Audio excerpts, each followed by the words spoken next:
Retour, et maintenant c'est la traction animale avec nos invités.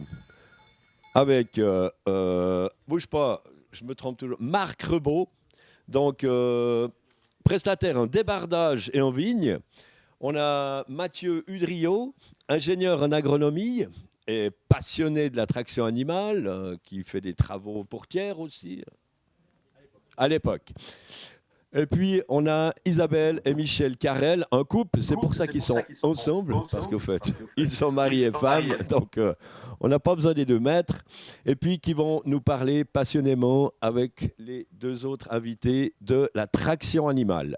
On va d'abord commencer par le maraîchage. Mais peut-être, juste avant, un petit mot chacun pour dire un peu plus de vous-même, parce que juste ingénieur agronome, c'est plus que ça quand même. Alors un petit tour chacun. Bon, effectivement, j'ai eu l'occasion, durant mon travail de diplôme, donc l'école d'ingénieur, d'effectuer un travail, une comparaison technico-économique sur la traction animale. Et puis c'est vrai que c'est un sujet qui m'a passionné, que j'ai pu l'occasion d'effectuer à titre professionnel. Et puis aujourd'hui, aussi riche d'une forte expérience, ça me permet aussi de conseiller des personnes, d'échanger, de partager et d'être là aujourd'hui avec les personnes sur ce plateau pour soutenir et encourager la traction animale. Merci. Michel. Voilà. Je suis arrivé vers la traction animale autour de la cinquantaine, donc il y a une bonne dizaine d'années déjà. On a commencé par faire des petites promenades, puis on s'est dit qu'on pourrait faire des choses plus intéressantes et plus utiles. Et progressivement, on s'est tourné vers des activités de type débardage, travail du sol et autres, mais tout ceci en pur amateur, dans le sens de celui qui aime. Merci Isabelle. Oui, moi je suis passionnée de chevaux de trait au départ, donc c'est comme ça que je suis devenue à la traction animale. Et puis après on a fait quelques formations en traction et puis ça nous a vraiment passionnés avec Michel. On travaille vraiment ensemble et en couple donc voilà, donc on s'essaye à plein de choses différentes. Et puis surtout on a découvert tout un monde et puis on a les pieds dedans, quoi. Magnifique, la passion. Et Marc? Oui. Et moi je suis en fait mécanicien. Pour des raisons économiques, parce qu'il faut bien faire bouillir la marmite. Mais par contre, prestataire en traction animale par passion, par amour du cheval de trait. Donc tu pratiques, ça représente quoi? Combien d'interventions en vigne ou en agriculture comme ça ou en forêt de ton activité? La vigne, ça va être une dizaine d'interventions. Et puis le débardage, j'achète les bois sur pied, je gère toute la coupe de A à Z, moi, pour vendre le bois. Et puis autrement, j'ai quelques propriétaires forestiers qui me donnent du travail, qui sont sensibles à cette idéologie. Des communes aussi Pas vraiment, non. Pas vraiment. Non. Des propriétaires forestiers privés. Des propriétaires individuels. Sensibles à cela. Alors, ok, on va passer au maraîchage. Donc, qui veut parler, attaquer? C'est Mathieu qui veut parler du maraîchage. Je te cède la parole. Est-ce que la vidéo a pu être visionnée? Alors, tu veux qu'on la passe d'abord? Voilà, donc, on va passer ça, la vidéo Gaïa travaille sur but. C'est ça. C'est bien ça. Et puis, Michel peut en parler. De terre. Exact. Et après, on pourra effectivement, sur cette vidéo, commenter, discuter. Alors, on lance les vidéos. C'est parti.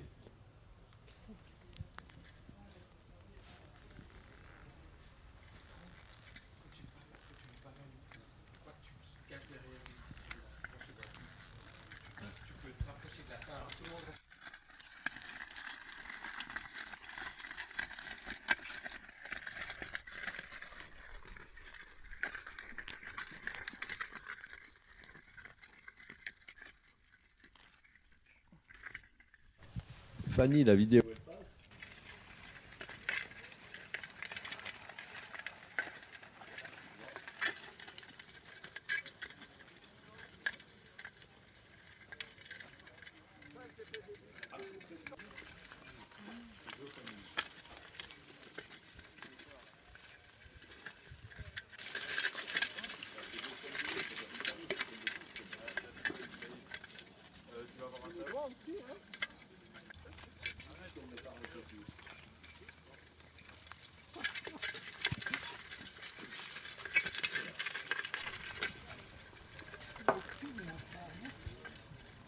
Ok.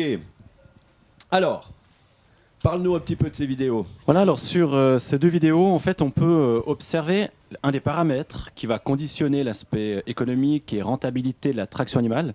C'est principalement l'aspect technologique. Ça veut dire l'évolution des machines et les moyens qui sont mis en œuvre pour transmettre en fait l'énergie cheval ou autre animal au travail demandé, en l'occurrence du sarclage. Et justement, depuis ces dernières années, on observe avec réjouissance qu'il y a une belle évolution et une adaptation de la technologie actuelle motorisée sur des porte-outils, des avant-trains et des outils qui sont adaptés à la traction animale. Et c'est justement un des aspects qui, quelque part, manquait et qui permet aujourd'hui de dire effectivement que la traction animale, elle a un rôle à jouer dans l'agriculture. En synergie bien sûr à la motorisation, en synergie à toute l'exploitation qui est agricole, qui est présente. Et puis chaque situation, bien sûr, doit faire l'étude d'un cas adapté. Et justement, voilà, avec des outils appropriés, on arrive à obtenir les mêmes résultats qualitatifs et aussi quantitatifs selon les cultures et les parcelles. Donc, quand tu parles motorisé, on a l'impression que le cheval, il a disparu. Là. C'est quoi comme quand tu dis ça? Motorisé, ça voulait simplement faire un parallèle voilà, aux moteurs à combustion, les tracteurs, quoi, tout simplement. D'accord. Voilà. Mais il y a aussi des aides électriques, quoi, des systèmes aussi pour alléger le travail du cheval, lui permettre d'avoir une... Alors c'est une technologie qui est en train de se développer, peut-être plus dans un premier temps pour tout ce qui est attelage, de loisirs, prestations, calèche en ville ou ramassage des ordures. C'est vrai qu'en traîne direct, ça veut dire quand le cheval tire directement la machine au champ. Pour l'instant, il n'y a pas, disons, de développement qui s'est fait de manière importante, mais c'est quelque chose qui peut avoir de l'avenir. Et puis toute technologie, je dirais, du moment où elle sert un but intéressant, elle est bonne à prendre. Oui, puisque c'est un peu comme le vélo, on pédale, en même temps on recharge, et puis après on reprend cette Exactement. énergie, et c'est le même principe qui est Voilà. utilisé actuellement. Mais c'est vrai que par exemple, si on prend une houe, un cultivateur, donc c'est un châssis en métal avec des dents pour sarcler, pour ceux qui ne connaissent pas, c'est un petit peu difficile, disons, Tout à fait. d'y mettre un moteur électrique puisqu'il n'y a pas de roue en fait. Il faudrait qu'il y ait des roues. Voilà, c'est ça. Ok. Un tout petit peu du maraîchage. Alors vas-y, Michel. Pour prendre un exemple du temps passé au cheval sur des parcelles, en prenant l'exemple des potagers de Gaïa, Ouais. qui sont une exploitation maraîchère qui est à Hermance et qui livre des paniers et des restaurateurs et qui fait un peu de vente directe. En saison, le cheval travaille 2 jours par semaine. Mais le reste du temps, on retrouve des maraîchers, le dos plié et les mains dedans quand même. Donc on a beau avoir un cheval qui est une aide précieuse, silencieuse et qui respecte le sol, néanmoins le maraîchage reste une activité qui n'est pas mécanisable de A jusqu'à Z pour la plupart du temps. Il faut des petites mains, hein, ça c'est clair. Ouais, il faut des petites mains. Et puis si on prend sur la deuxième vidéo, on voit un engin qui est plus sophistiqué. Et le but, c'est d'arriver à travailler sur plusieurs rangs, d'arriver à augmenter un peu la rentabilité de l'utilisation du cheval et de son meneur. Mais par contre, on arrive sur des technologies plus lourdes, plus chères et qui nécessitent plus de connaissances de menage des chevaux. Ce qui fait que sur la première vidéo, on voit vraiment une utilisation qui devrait être l'utilisation par laquelle on commence si on veut faire du maraîchage au cheval demain. D'accord, merci infiniment. Mathieu, encore un petit mot sur le sujet? On parle beaucoup aujourd'hui de rentabilité. C'est vrai que c'est un petit peu le nerf de la guerre, l'économie. Par contre, je dirais un des paramètres essentiels si un agriculteur, une agricultrice veut se lancer ou intégrer partiellement ou complètement la traction animale au sein d'une exploitation agricole, le premier paramètre, c'est vraiment la motivation, la connaissance du cheval, les bases éthologiques et la création du lien. Parce que contrairement effectivement à un modèle motorisé où on tourne la clé et le soir on l'éteint, il y a toute une relation à construire avec le cheval qui prend du temps, qui n'est pas à négliger et qui a aussi un coût, bien sûr, mais qui par contre, sur l'évolution, est payante et rentable. Et puis contrairement au tracteur, le cheval prend de la valeur en grandissant. Donc tu conseillerais quoi? J'ai envie de me lancer par exemple demain. Qu'est-ce que tu conseilles à celui qui voudrait démarrer là-dedans?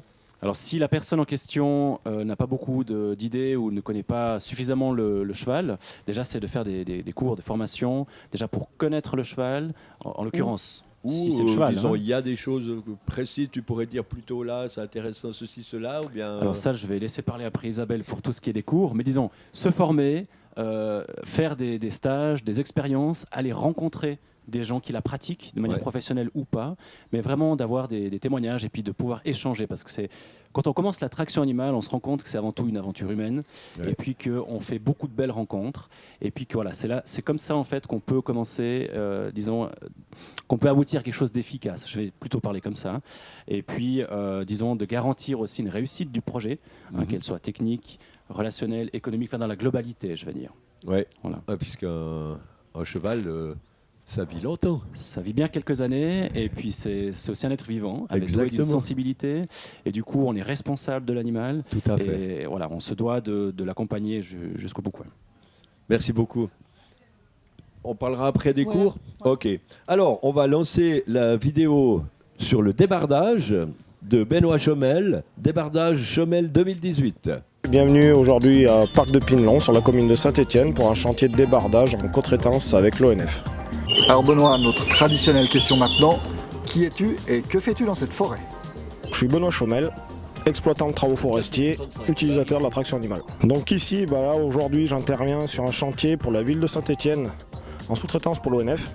Donc c'est une exploitation de douglas avec des bois qui vont servir à de la charpente. Donc c'est sorti grume billonné en longueur de minimum 4,10 m. Et dis-moi Benoît, avec quelle race de chevaux de trait tu travailles? Donc aujourd'hui là je travaille avec deux races différentes qui sont deux races cousines. Donc avec le licol bleu on a Duc, trait du Nord, un jeune trait du Nord de 5 ans qui démarre juste sa carrière. Et après avec le licol rouge on a Toscane, une trait belge. Donc c'est deux races qui sont très cousines parce qu'elles naissent chacune d'un côté de la frontière. Donc le trait du Nord naît en France et le trait belge en Belgique. Donc j'ai choisi ces races moi par rapport à déjà à leur gabarit. Donc c'est des chevaux assez puissants, donc on a besoin de force en débardage. Et par rapport à leur caractère, c'est des chevaux assez calmes dans le travail. Alors Benoît, on doit travailler, souvent les gens ont deux guides, toi t'en as une, explique-nous. Donc j'utilise différents chevaux de type trait du Nord, trait belge, qui sont menés exclusivement au cordeau pour le débardage. Donc le cordeau c'est une technique qui vient du nord de la France et de la Belgique, qui utilise qu'un seul brin par cheval. Donc ça nous facilite les tâches, ça nous permet d'avoir qu'une seule main pour mener plusieurs chevaux et ça nous permet de désaccoupler les chevaux si besoin. Benoît, quelles sont les différentes facettes de ton métier de débardeur? Donc mon activité, c'est avant tout la gestion des parcelles forestières avec différentes étapes. Donc ça va du bûcheronnage, l'abattage des bois, le façonnage, le débuscage cheval et si besoin la reprise tracteur. Donc j'interviens dans tout type de milieu forestier, donc de la forêt privée, publique et de la forêt périurbaine comme on a aujourd'hui. Après aussi j'interviens sur certains secteurs difficiles, zone Natura 2000, bord de rivières et zones protégées. On est bientôt au terme de ce reportage. Benoît, quelques mots pour convaincre de futurs clients de te mandater? Donc le cheval c'est un outil de travail comme les autres, après il ne faut pas avoir peur de l'utiliser dans toutes circonstances, il a ses limites comme tout matériel. Après il est très performant sur des zones en pente, même sur des zones plates, sur des zones urbaines où après on n'a aucune remise en état des terrains derrière parce qu'il n'y a aucun sinistre. Et il ne faut surtout pas avoir peur d'utiliser par contre la traction animale avec des vrais professionnels. De se renseigner auprès de certains groupements comme le réseau Traction Animale Rhône-Alpes qui vous enverront vers des professionnels compétents pour vos chantiers. Benoît, est-ce que tu as un dernier message à faire passer? Donc voilà, le cheval est un outil complémentaire comme j'ai pu le dire précédemment. C'est une utilisation qui peut très bien se mixer aussi avec une reprise tracteur sur certaines zones pour du débuscage et une reprise tracteur pour des chantiers où il y a des longues traînes. Et après, pour certaines zones aussi écologiquement sensibles, donc où il y a des tourbières, des zones où il y a après des nidifications d'oiseaux, où il ne faut pas de bruit, il ne faut pas de dérangement, surtout pendant des périodes de nidification et tout. C'est une alternative qui peut être très efficace et on arrive à quand même sortir des rendements relativement intéressants. Voilà, on est au terme de ce reportage. Merci Benoît, merci l'équipe Esprit Trait. Merci d'être venu et j'espère vous revoir bientôt. Je suis encore là pour 5 ou 6 jours de chantier, ça avance très bien et j'espère que ça va bien se terminer. On vous retrouve bien sûr sur le prochain reportage. Surtout, n'oubliez pas d'aller liker les vidéos. On a besoin de vous, on a besoin de votre soutien. À une prochaine pour de nouvelles aventures. À plus.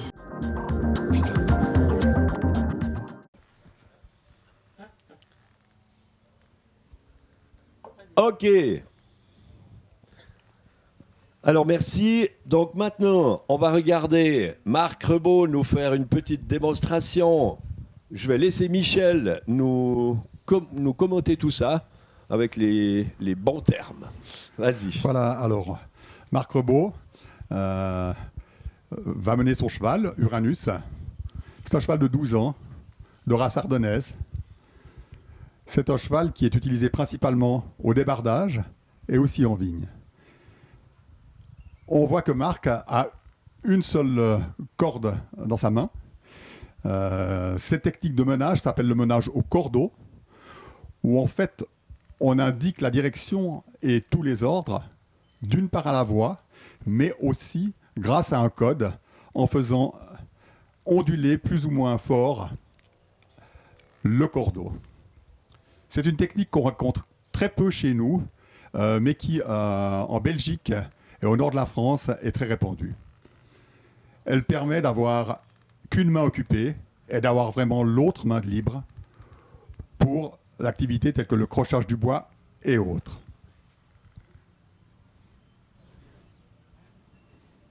Voilà, on voit qu'Uranus recule tout tranquillement, ce qui en forêt est très appréciable, ce qui permet de ne pas se retrouver coincé contre un arbre. Et vous voyez que pour faire un virage, Uranus tourne serré. Et il pourrait tourner encore plus serré, voire sur lui-même, comme souvent dans les vignes étroites ou dans les forêts au peuplement serré.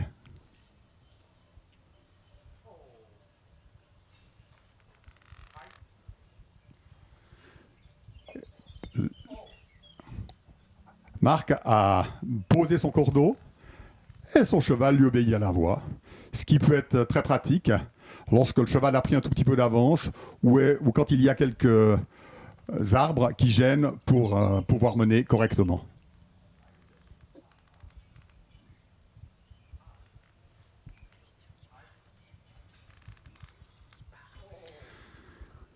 Et le cordeau n'est qu'une des aides. L'aide principale est la voix. Et globalement, la relation que Marc a su créer avec son cheval durant toutes ces années. Magnifique. Tu veux lui donner un micro parce qu'il va expliquer le cordeau. Alors, Alors, vas-y, ouais. Ouais, normalement, là, il doit prendre lui-même, mais bon. Vous voulez expliquer le cordeau. Attends. Ah, pardon. Voilà. Sauvé. Voilà. Alors juste pour présenter, Uranus, mon collègue de travail depuis 7 ans maintenant. Micro assez près. On gardonnait d'à peu près 800 kilos. Là, il est équipé débardage. Donc, on a un collier suisse typique fait par M. Blaser à la sellerie de Vasen, en Emmental. On lui met un faux sac. Ça aide bien à amortir les chocs de la grume qui traîne au sol. Et comme ça, il est vraiment bien dans son collier parce qu'un cheval bien dans son collier va donner toutes ses capacités. Après, il y a le cordeau que j'utilise. Donc, c'est juste les 2 guides reliés et une simple corde. Après, on a toujours des attaches de sécurité. Toujours, qu'on peut décrocher même à pleine charge pour des raisons évidentes de sécurité. Si une bille venait à glisser et autres, je peux décrocher ma charge. Ça pose pas de problème. Et autrement, on a un palonnier. Oh! Non, non, Loulou. Oh! On va faire comme ça.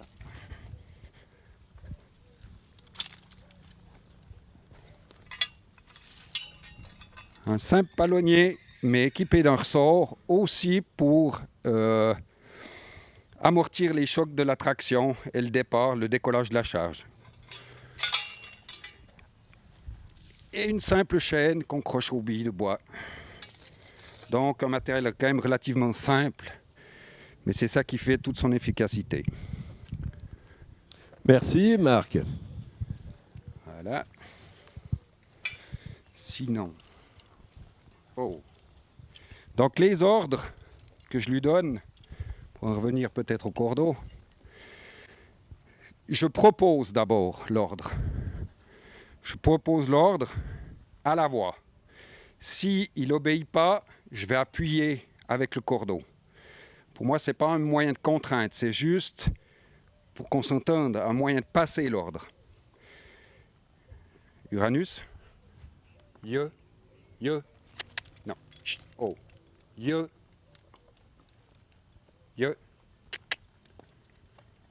oh. Alors, ye, c'est droite, har, ça sera gauche, non. Oh, c'est l'arrêt. Le haut, je le module, en fait, parce que on va pas demander à un cheval, une traction lourde, de chaque fois s'arrêter brusquement. C'est pas bon pour sa morphologie. Donc, je vais faire un haut plutôt cool. Il sait qu'il doit s'arrêter, qu'il a un petit moment pour s'arrêter. Et puis le haut sec, ça, c'est le frein à main, c'est danger ou c'est je veux que tu t'arrêtes là. Il y a le recul pour le faire reculer. Et le kemha, ça sera demi-tour gauche ou yu het, demi-tour droite. C'est quand on arrive vers la bille, qu'on a peu de place, on veut qu'il fasse un demi-tour sur ses pattes. Et après, on module avec ces différents ordres. Ye, hai ne sera pas hai, ye. Oh. Ça veut dire que je vais lui demander d'abord de se tourner et après de partir, ou de partir et de se mettre à tourner. Ils arrivent très bien à réagir à ça. Après, il y a quand même un petit secret, mais qui pour moi c'est 50% du travail. En fait, c'est la position de mon corps, toujours. Si on veut qu'ils aillent, ces chevaux, il faut les accompagner. On les suit, on les accompagne. Donc, je ne vais jamais me mettre en opposition. Je ne vais pas lui demander un gauche être comme ça. Mes épaules le suivent toujours. D'ailleurs, il regarde toujours contre moi et avec les épaules, il sait où il doit aller. Ça peut arriver que je pense droite, je dis gauche, mais il va à droite. Parce qu'en fait, le corps parle plus vite que la voix, quoi. Alors, voilà un petit peu l'idée.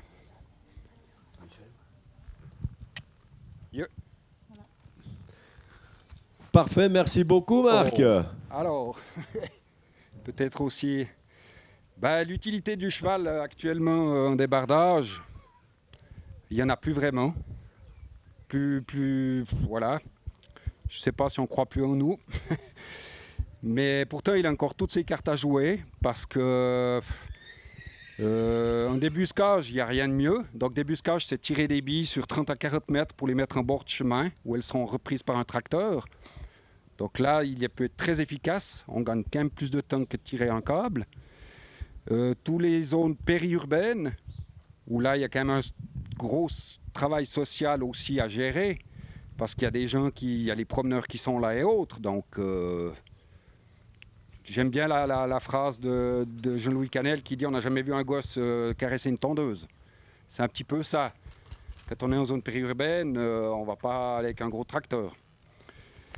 Après, il y a aussi tout le côté, on peut faire de l'arrachage de plantes néophytes également avec lui, avec les chevaux. Il n'y a pas... Donc il aurait encore toutes ses cartes à jouer, pour moi. J'en suis convaincu. Mais Marc, si on prend déjà en forêt le débardage, on voit souvent ces gros processeurs qui font des ornières des fois de presque 1 mètre de profond. Ça peut être aussi quand le temps ne le permet pas d'aller avec des grosses machines, et puis qu'il faudrait quand même intervenir, ça peut être une solution, bien. Ouais, alors, je dirais le trend dans les débardeurs au cheval, c'est pas d'être en concurrence, c'est d'être vraiment complémentaire. Non, justement, comme complémentarité Voilà. en cas de... Par exemple, aux premières éclaircies, Voilà. sur des jeunes peuplements, c'est vraiment le top pour le respect du sol. Ouais. Il y aurait déjà ça. On ne va pas alimenter nos scieries qui sont des grandes consommatrices en revenant aux chevaux, ça on le sait bien. Mais en complémentarité, ça c'est clair, et vraiment dans les zones, moi j'ai eu travaillé sur des zones de source, donc là c'est évident, on ne va pas les tasser là où il y a des captages de source, Ouais. donc on utilisera le cheval. Quelques zones de marais, là j'ai un de mes propriétaires, il a une forêt en forte pente, ça demanderait un téléphérique, ça demanderait beaucoup trop d'investissement pour des petites coupes d'entretien. Donc on est très vite, très mobile.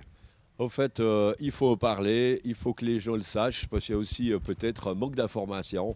Donc Ouais. c'est aussi pour ça qu'on est là aujourd'hui. C'est pour transmettre cette passion de Marc. Merci beaucoup, Marc. Merci.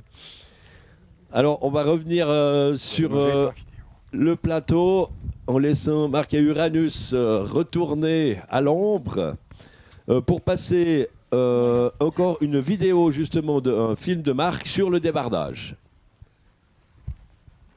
Oui. Ah.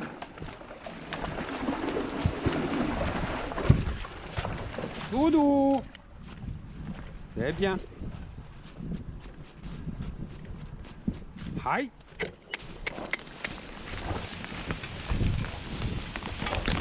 Hop. Allez. Dieu. Dieu. Dieu. Bien.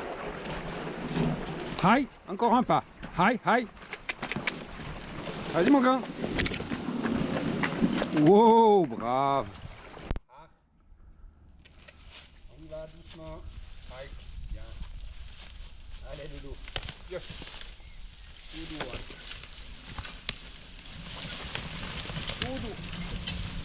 Oh, laisse aller le bouillon. Voilà.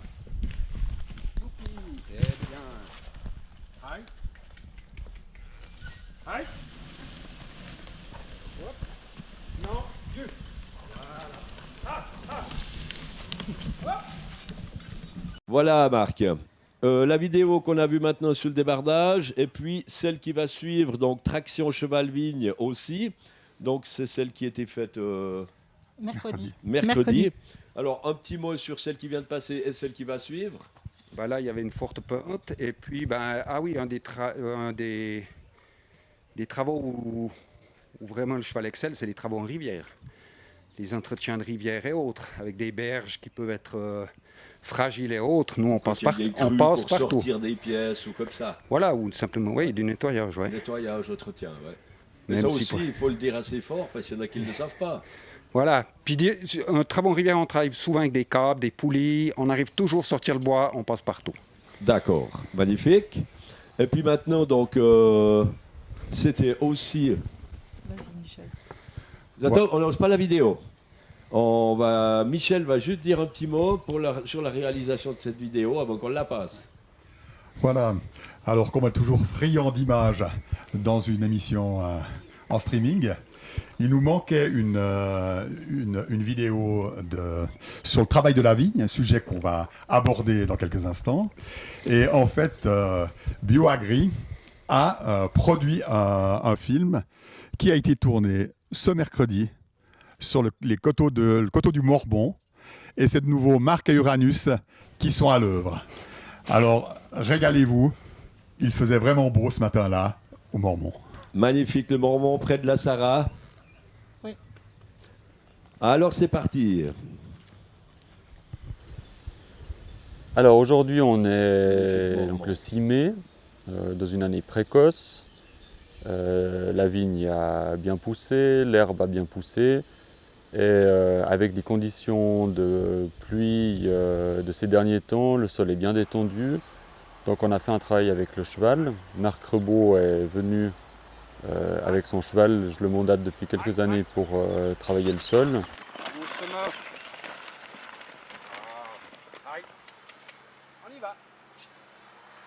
Le cheval, ça permet d'aller beaucoup plus vite, c'est très maniable et puis ça amène en plus une ambiance, un aspect animal dans la vigne qui est quelque chose qu'on recherche aussi dans le bio.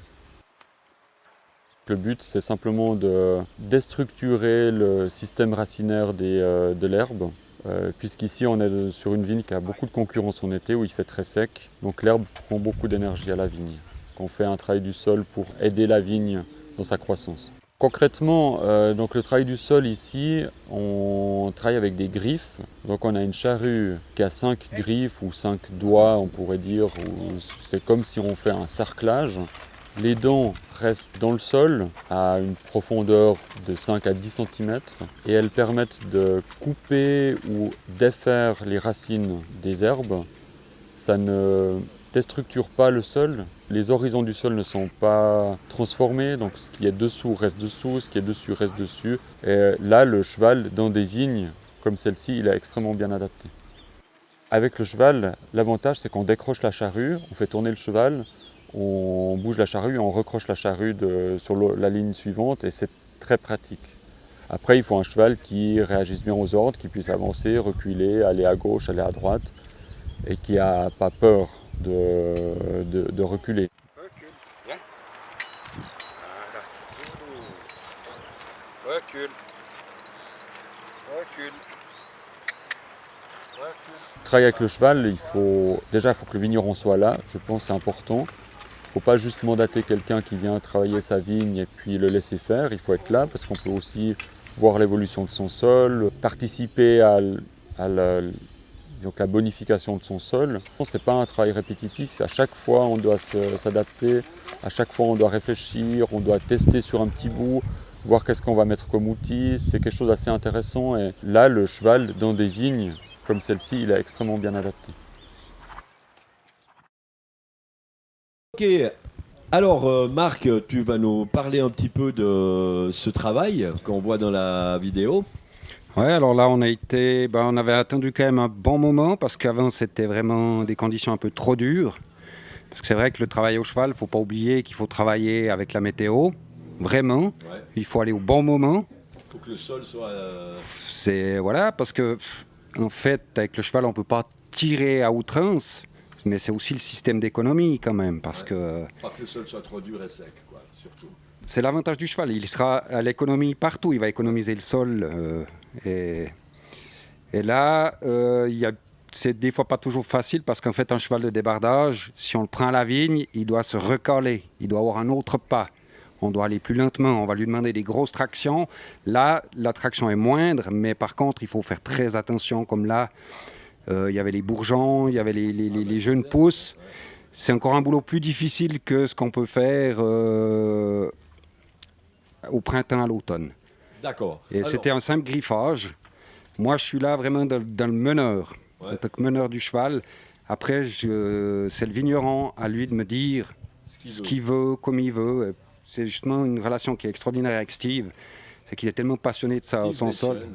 Son sol. J'apprends beaucoup avec lui. Et puis, on teste un peu quand même. Ça fait combien de temps qu'il travaille ces vignes au cheval? Moi, ça va faire 2 ans et demi. Et puis avant. Mathieu, tu as travaillé pour lui à l'époque. Oui, c'était déjà en 2008, 2009. Ouais, ça fait... Donc, ça fait 11 ans, donc on voit un sol qui est vraiment... on parle après. Ok.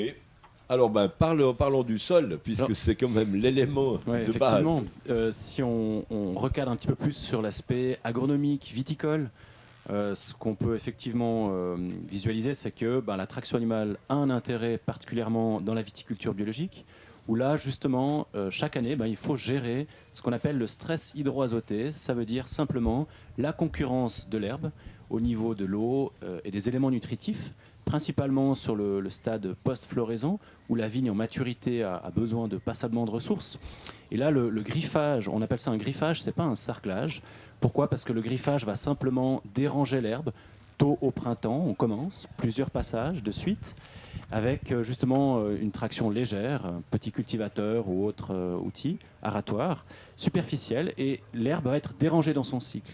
Et donc ça va permettre à la vigne de pouvoir profiter pleinement des précipitations, de la vie du sol, des éléments nutritifs. Donc voilà, c'est un petit peu le but du travail du sol. Là, on n'est pas en maraîchage, donc on ne va pas chercher le désherbage complet. Donc on va plutôt chercher à faire un travail plutôt grossier visuellement, mais par contre qui sera efficace pour la vigne, qui, rappelons-le, a quand même des racines profondes. Mais suivant les cultures biologiques où on laisse pousser l'herbe, eh bien évidemment que la concurrence sera plus rude. Merci beaucoup Mathieu. Je passe la parole à Isabelle pour continuer.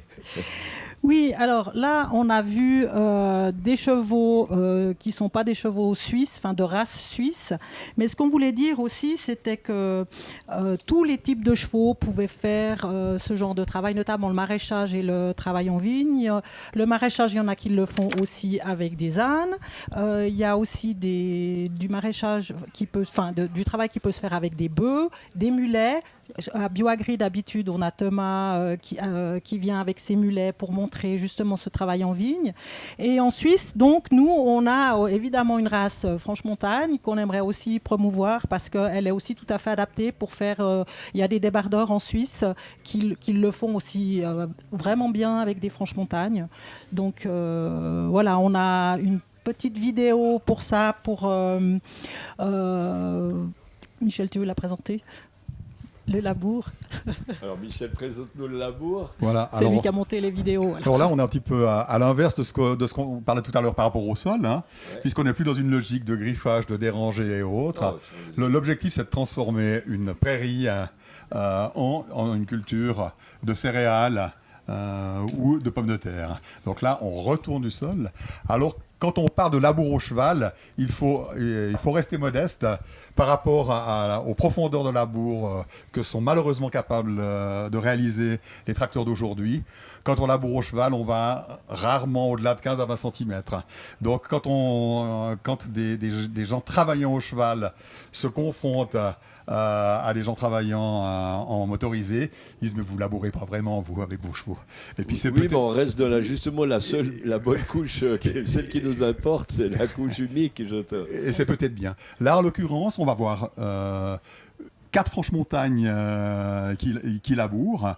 Et c'est intéressant parce qu'ils utilisent des techniques de liaison entre les chevaux avant et les chevaux arrière par des systèmes de poulies. C'est ce qui est pratiqué couramment chez les Amish qui, eux, font des travaux souvent avec beaucoup plus de chevaux que 4. Et ça a été importé et testé ce printemps chez nos amis suisses allemands. Magnifique. Alors on va passer cette vidéo. Labour FM.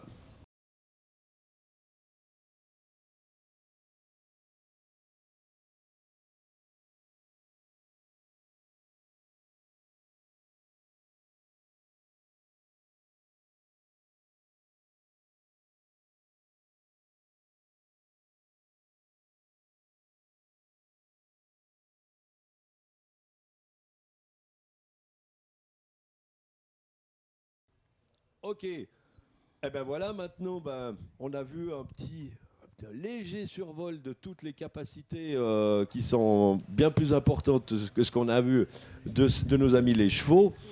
Donc je vais te demander, Isabelle, de me parler un petit peu justement, généralement, de qu'est-ce qu'on peut faire, comme je l'ai demandé avant à Mathieu, ceux qui s'y intéressent, par quel bout faut commencer, est-ce qu'il y a des cours, est-ce qu'il y a des choses, est-ce qu'il y a des formations? Parle-nous un petit peu de tout ça.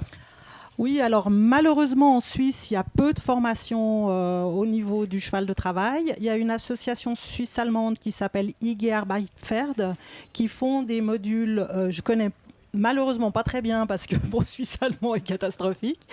Voilà. Au niveau débardage, il y a André Stelli et Henri Spichiger qui font des formations. C'est des journées, mais malheureusement, il faudrait avoir son cheval pour aller sur place et puis ils font 5 ou 6 journées dans l'hiver. Après, nous, on a été se former sur France. Donc, en France, il y a beaucoup d'endroits où on peut faire des formations, notamment le CERTA qui est en Franche-Comté, qui n'est pas trop loin. Mais il y en a beaucoup plus loin. Michel, t'en connais d'autres?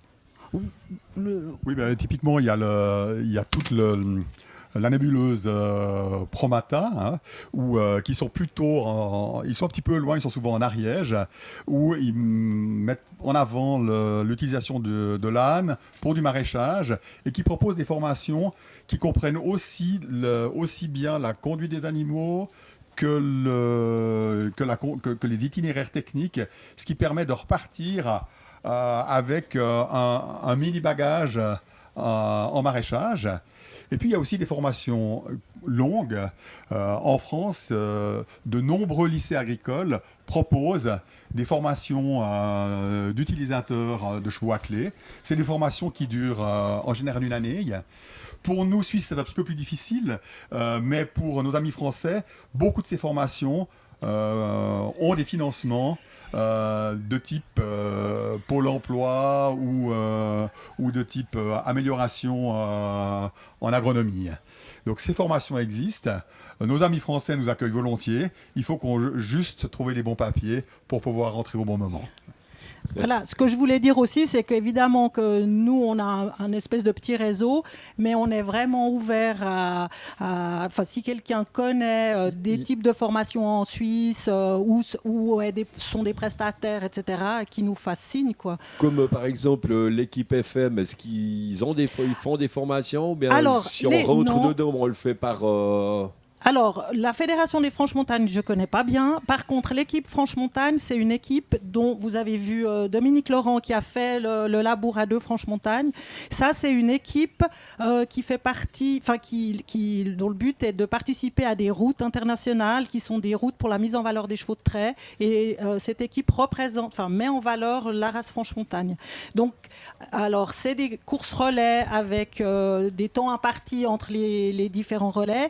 Et puis, parallèlement à ça, il y a des spéciales, ce qu'on appelle des épreuves spéciales pour mettre en valeur les chevaux de trait, mais ça peut aussi bien être du marathon que du labour ou du travail en vigne, etc. Et voilà.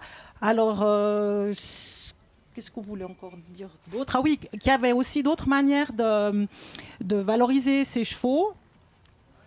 Nous, on a participé à des récoltes de déchets encombrants, par exemple. Ça se fait à Coppet depuis 10 ans maintenant.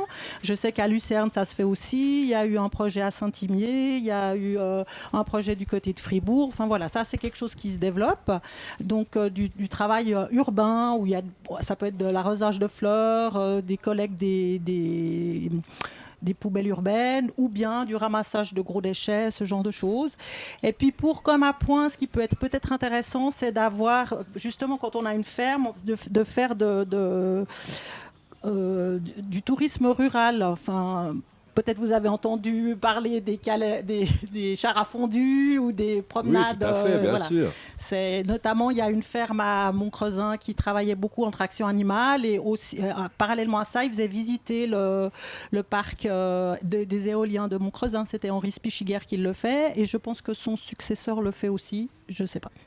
Voilà. Parfait. En tout cas, on peut retrouver tout plein d'informations. On a sur le site, malheureusement, pas mis encore la bibliothèque en ligne, mais vous retrouverez sur le site BioAgri depuis la semaine prochaine un lien supplémentaire qui sera une bibliothèque en fait où vous retrouverez tous les liens de tout ce que vous avez vu et beaucoup d'autres encore, avec sur notre chaîne YouTube toutes les vidéos qui ont été passées pendant ces 2 jours, plus plein d'autres vidéos qui nous arrivent les unes après les autres. Donc on va vous mettre ça en ligne tranquillement d'ici la semaine prochaine, mais jusqu'à l'année prochaine, jusqu'au 8 et 9 mai 2021, pendant une année, on va continuer d'alimenter ce site et puis vous pourrez nous suivre au travers de ce site jusque-là.